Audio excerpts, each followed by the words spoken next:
Hello student, I am Ashima Thakur और आज हम लोग यहाँ पे मिल रहे हैं अपनी नेक्स्ट वीडियो के साइड जो 11th एनसीईआरटी के बायोलॉजी के फर्स्ट चैप्टर के में जितनी भी टर्म्स यूज़ हुई हैं उनके बारे में बात करने वाले हैं। तो एज यू नो बच्चे जितने भी इसमें टर्म्स हैं उसको लेके बहुत ज़्यादा कंफ्यूज हो रहे हैं, तो उसको हम बहुत सिंपली यहाँ पे समझेंगे। फर्स्ट हमारा जो टर्म है वो है सिस्टमैटिक्स। तो सिस्टमैटिक्स में अपन किसके बारे में डील करते हैं? एक बायोलॉजी का ब्रांच है और इस बारे में हम लोग डील करते हैं कि जितने भी जो हमारे diverse living organism, that means जो हमारी बायोडाइवर्सिटी है, उनमें जितने भी ऑर्गेनिज्म हैं उनकी जो इवोल्यूशनरी रिलेशनशिप्स हैं उनमें हमने कंपैरिजन किया। किसके बिहाफ पे?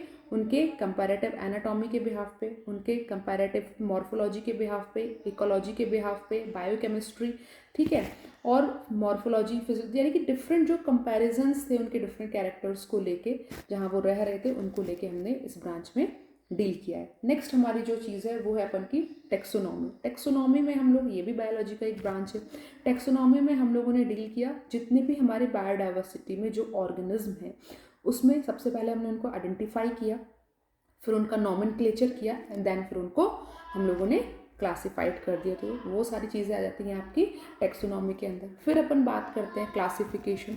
तो क्लासिफिकेशन में हम लोगों ने, ये भी बायोलॉजी का एक ब्रांच है, इसमें हम लोगों ने किस चीज़ के संग डील किया? इसमें अपन ने डील किया कि जो भी हमारी बायोडाइवर्सिटी में जो डिफरेंट ऑर्गेनिज्म हैं उसको हम लोगों ने छोटी छोटी कैटेगरी में डिवाइड कर दिया, सो दैट उनका कंपैरिजन के बिहाफ पे हम लोग उनको ईजिली आइडेंटिफाई कर पाए और उनको ईजिली आइडेंटिफाई करने के साथ साथ उनको स्टडी करने में भी ईजी हो। तो हम लोगों ने क्लासिफिकेशन के बिहाफ पे ऑर्गेनिज्म को जो कैटेगरीज प्रोवाइड की हैं वो कौन कौन सी हैं? जैसे आपका फर्स्ट आ जाता है kingdom, phylum, class, order, family, genus and the species. तो आपके ये जो डिफरेंट कैटेगरीज हैं, यानी कि किंगडम से लेके आपके स्पीशीज तक, हायर लेवल से लेके आपके लोअर कैटेगरी तक है, ये तो डिफरेंट कैटेगरीज आ गई।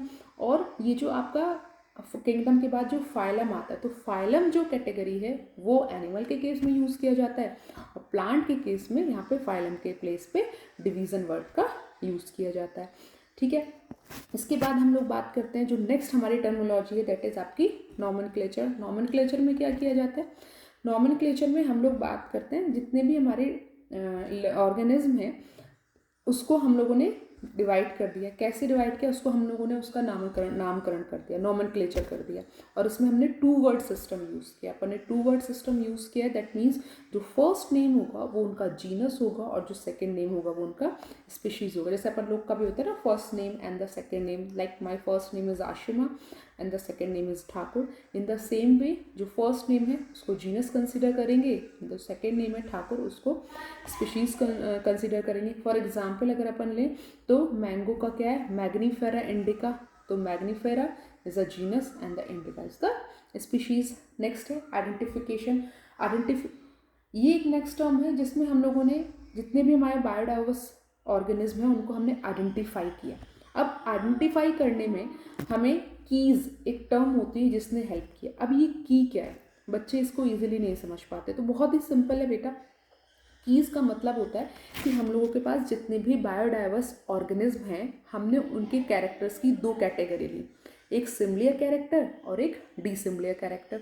तो अब बहुत सिंपल है, सिमिलियर के जो कैरेक्टर है वो उसको एक कैटेगरी में रखते चले जाओ, जो डिसिमिलियर है उसको डिफरेंट कैटेगरी में रखते चले जाओ, और उसके बाद उनको जब हम लोग सारे कैरेक्टर्स को हम लोगों ने स्टडी कर लिया तो हमें एक प्रॉपर मैनर में एक पैटर्न मिल गया। अब हम लोग जितने भी लिविंग ऑर्गेनिज्म हैं उनको उनके एक कैरेक्टर्स के पैटर्न के बिहाफ पे उनकी स्पेसिफिक पोजीशन और लोकेशन के अकॉर्डिंग हम लोग आइडेंटिफाई कर सकते हैं। तो ये डिफरेंट आपकी टर्मिनोलॉजीज हैं बेसिक, जो आपके 11th में फर्स्ट चैप्टर में यूज़ हुई हैं बायोलॉजी में। आई थॉट आप लोगों को समझ में आ गया होगा, मुझे लगता है कि आप लोग समझ पा रहे होंगे, ठीक है। तो मिलते हैं नेक्स्ट वीडियो के संग।